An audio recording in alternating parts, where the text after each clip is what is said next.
All right, ladies and gentlemen. So in this particular video, we're going to be talking about the developers that are behind the game Lost Records Bloom and Rage. They've also made the game called Jusant, which is currently going to be free on PlayStation in the coming month. We also made a game called Banishers Ghosts of New Eden.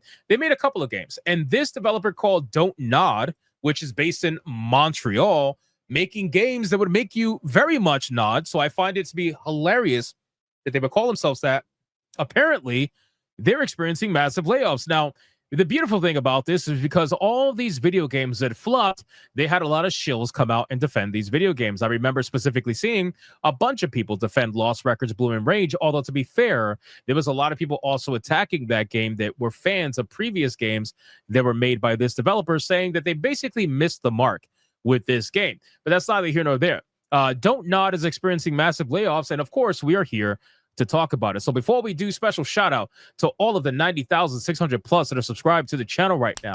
And if you are part of the 50% that aren't subscribed, consider hitting that subscribe. I would greatly appreciate it. So this article here says Lost Records developer Don't Nod Montreal lays off an undisclosed number of employees. The cuts come less than a year after Don't Nod paused work on 2 projects amidst the failure of Jusant and Banishers Ghosts of New Eden to meet expectations. Now, before we get into the article, I want to give you a little bit of context over how those particular games are doing and perhaps why they have so many layoffs. If you look here on SteamDB, you're going to realize that Jusant currently has 22 players playing it right now. The game came out 1.7 years ago and only hit a max concurrent player count of 349 players. And like I said, this game is being given away for free right now over on PlayStation for the coming month. We also have this particular video game, which everybody knows, of course, which is Lost Records Bloom and Rage. This particular game, if you scroll down here, has an all-time concurrent of 2,996, which doesn't sound too bad, but has 55 players playing right now with a 24-hour peak of 96 players. It seems to have a little bit of a resurgence here on April 15th of 2025. I'm not exactly sure why, but it seems like the game completely died right after that anyway, just like it died at release regardless. So whatever the case may be, the game absolutely flopped for obvious reasons. And then you also have this particular video game, which is called Banishers Ghost of New Eden or something like that, which this game, if you look at the charts, had an all-time concurrent peak that was higher than the Lost Records Bloom and Rage, but it had a 24-hour peak today of 152, with 55 people playing the game right now. And as you can see, not doing that well. Not doing that well at all. People checked out pretty quickly. It didn't even take that long. It took about a month for people to check out completely. So not exactly very shocked by all of this. Now, clearly, it wasn't enough to recoup the cost. And I know some people are going to say, well, you know, I don't think the game's that bad. I don't think those numbers are that bad for an indie game. Clearly it is, because unfortunately, things are just not looking that good. So let's go over it. So Lost Records developers firing people. They're not telling you exactly how many people they're firing because they never do. But in any case, they reportedly laid off an undisclosed number of developers from its Montreal office. The layoffs have not been formally announced, but were revealed in posts made by multiple impacted employees on LinkedIn. That's got to be extra messed up, right? Where they don't even announce it. They don't even say it, right? They don't want to tell you. At this point, it's gonna get to a point that unless it's a publicly owned company, they have no choice. In earnings calls or whatever the case would be, investors calls, they're not going to want to tell you when they lay people off. They're not going to want to tell you when they have to suffer layoffs like this, because they already know the press is going to pick it up immediately and they're going to run with the stories. And it's not just us, right? The mainstream gaming journalists with their AI, journalists, they're going to run the story as well. You got this person here on LinkedIn saying, today I was part of the layoff wave at Don't Nod Montreal. So apparently the employees must know that it's a wave of layoffs. It's not just one person or 2 people. It's a wave of people. Principal cinematic artist Mary Paulette wrote, although I was anticipating this dread fatality that is now a habit in the industry. I like how they want to say that it's a habit in the industry, when right now the only habit in the industry is people finally being held accountable for being bad at their job. Now, granted, that's not everybody. There's still a lot of bad people that are in the industry that are terrible at what they do. But we are starting to see the slow correction of the gaming industry little by little. It came to me as a real shock. I did not anticipate that this morning when waking up and going to the studio, but there it is. No cinematic artists anymore at DNM. The omnipresent waves of layoffs in our industry finally got us to after the release of Bloom and Rage. Technical artist Laurent Dufresne wrote in a separate post. Sadly, while we managed what feels like a miracle given circumstances, it didn't seem like enough to keep our relatively small team whole, and non-insignificant chunk of it was lost today. So what does this tell you? I mean, Bloom and Rage lost them a lot of money to the point where they had to do layoffs. You also have to question whether or not this studio is actually even going to be around after a certain amount of time. The reason why I say that is because they have put on delay 2 projects, right? If you look at the beginning of the article, it says that these cuts have come less than a year after Don't Nod paused work on 2 projects. So they had 2 projects that were in the pipeline and they paused them. Now they're suffering layoffs, and we don't know how many, but I got to imagine it's a pretty decent amount.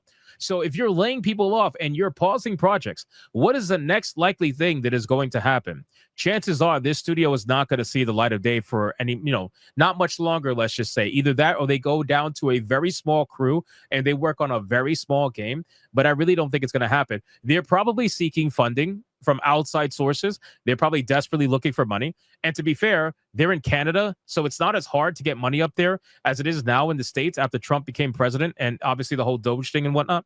But in Canada, they're giving out grants like crazy. As long as you have the diversity quotas that they're looking for, they're giving out money everywhere, which is why all of these consultancy firms, a lot of them, are in Montreal, Canada, especially because of that reason. But in any case, today I was part of the layoff wave at Don't Nod Montreal. Oh, I'm sorry, that's the same one.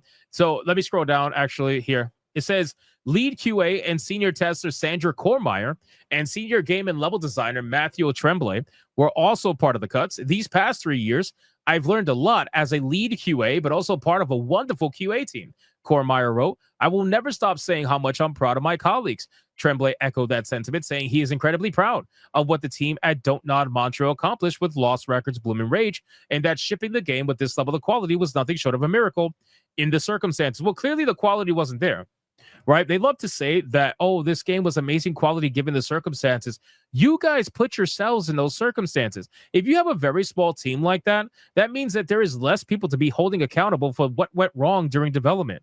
You guys are the reason why the game is the way that it was. So if the game was a miracle to ship, that means you put yourselves in such a bad predicament that you have to consider it a miracle that you even shipped the game to begin with. And just shipping the game, I don't care what Laura Fryer says. Just shipping a game is not like pat yourselves on the back. You did a great job. I don't give a shit. Right? Because people ship their games all the time and they do amazing work. And other people ship their games and they're broken. I'm looking at you, Mind's Eye. And it doesn't matter how much of a budget you may have, because I've seen some indie games, right, with super low budget ship amazing. And I've seen some AAA games with massive budgets ship horribly. So it all just depends on who's actually making the game. And one of the things that I want to notate here is just how ridiculous the levels of toxic positivity is right now in the gaming industry, that even during all of this nonsense where people are getting laid off and then people are getting fired and whatnot, they're just going down with the ship smiling. They're like, yeah, I love my team. I love my colleagues. We did the best job. We did. Guys, come on. At what point do we admit that maybe you guys could have did better, right? I'm not saying for you to start cursing out your colleagues or yelling at them or whatever, but maybe we could sit down and say that you guys probably could have did a better job. Maybe you guys could have been managed a little bit better, perhaps not mismanaged funds as much as you did. I don't really think it's that bad to say something like that while also being friendly with your colleagues, right? I criticize people all the times that I'm friends with. They criticize me all the time, but that's how we get better. There's no reason for you to maintain this ridiculous toxic positivity. But in any case, the reported layoffs come less than a year after they said that they were temporarily pausing work on 2 in-development games because then recent releases, Jusant and Banishers, performed well below expectations despite enjoying an excellent critical reception. So what does that tell you? What does that tell you? Most of these games that flop, almost all of them have excellent critical reception. What does that tell you? That tells you that the urinalists don't actually know what gamers want. Because if they're giving you excellent reception, but the games are flopping massively and gamers are not connecting with the game, That means that you are listening to the wrong people. If you are excited at the fact that it got excellent critical reception, all you guys are doing are sniffing your own farts. That's all you're doing. You're not actually listening to people who are giving you criticism. You're not listening to those bad reviews on Steam. You're not listening to the maybe the slightly problematic Steam forum post or anything like that. You're not listening to those. You're too busy banning those or deleting them or whatever, or locking the threads, where you should be listening to those people. And sure, they might be a little bit harsh, but there is some truth to be said in what is being said in those posts, but you're ignoring them. You're too busy saying, yay, PC Gamer gave me a 9 out of 10. We're doing great. Or Kotaku gave us a 9.5 out of 10. We're doing great. You guys are too busy sniffing your own farts that it doesn't matter. Their voices don't matter. The journalists don't matter. Their scores don't matter. And critical reception doesn't matter. It does not matter. The only reception is the people who are actually playing the games and what they feel about these games. And unfortunately for you guys over at these mainstream websites, it's not the journalists anymore. It is YouTubers. It is people that are content creators. Those are the ones that people are listening to now. As much as you hate it, as much as you want to make up this entire narrative about how there's rage baiters, grifters, whatever the case may be, they're still being listened to and you're not. You got to sit down and ask yourself, why is that at the end of the day? Why are they listening to those rage bait grifters when they should be listening to you, according to you anyway?